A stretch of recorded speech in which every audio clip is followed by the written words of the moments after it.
I just need to know, because it's such an original, kind of unique look at many themes. Where did this story come from? Okay, so half of the story is coming from other movies. That's something that I always recommend when I talk to writers. I mean, if you make movies about movies, there's a chance that your movie is going to be too similar to the next guy who is making movies about movies. While we share the same movies, our lives are unique. A lot of these movies coming from our life, from my experience of people around me, stories that I just heard, my relationship with my town against my city, the city where I live against the town where I was born. And where is your hometown? It's called Cabezón de la Sal. It's in the north of Spain. It's in this region called Cantabria. Cabezón de la Sal, if you say it fast, Cabezón de la Sal, you say Colossal, which is the Spanish way of saying colossal. So everything fits. It's just a gigantic puzzle. Yeah. That's And really cool. So yeah. Is it a small town? Yeah, the same thing. The same town you see on screen. Gloria is such a fascinating character. I love how messed up she is and how just complicated she is. What was your way in to find her? And what made you decide you had to do this part?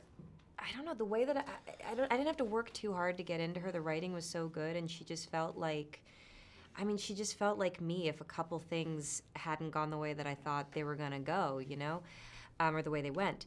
And so I loved that aspect of her, that there was something about her that was so relatable, in a way that wasn't like, she's relatable, she can't make her coffee right. Like, it was like, it wasn't cute. It was actually, it felt real. And the story of, kind of being a low-stakes, self-destructive person, where you're not really, you don't think you're hurting anyone but yourself, but you find out, she finds out in spectacular fashion that she's having more of an impact than she realizes, even without trying to have one. I thought that was really cool, and I thought a lot of people would relate to that if I did it.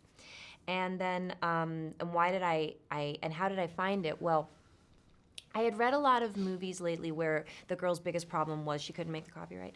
And so I don't know why I'm using that as the example of like... Coffee's important. Yeah. It's not saying that it's not important. And I just, it was all, I was just sending a lot of, for lack of a better word, pretty scripts. And they're fine. And I've made those movies, and there's a place for them, but you can't make too many of them. And so I was in the mood for something weird. I just watched Ben Wheatley's A Field in England, and it just spoke to me in that. And if you don't know, that movie is about doing magic mushrooms in a field with the devil in like the 15th century. Yeah. And so like I saw that and I related to that. And so I sent my agents an email basically describing the plot. I'm like, if you can find me something that resonates like that. And about a week later, I got this script.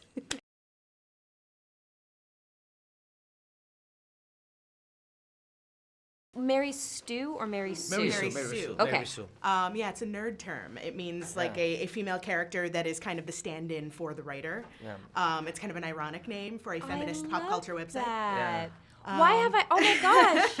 Oh my gosh! I'm so excited to know about you. You've been a missing area of my life. This is so thrilling.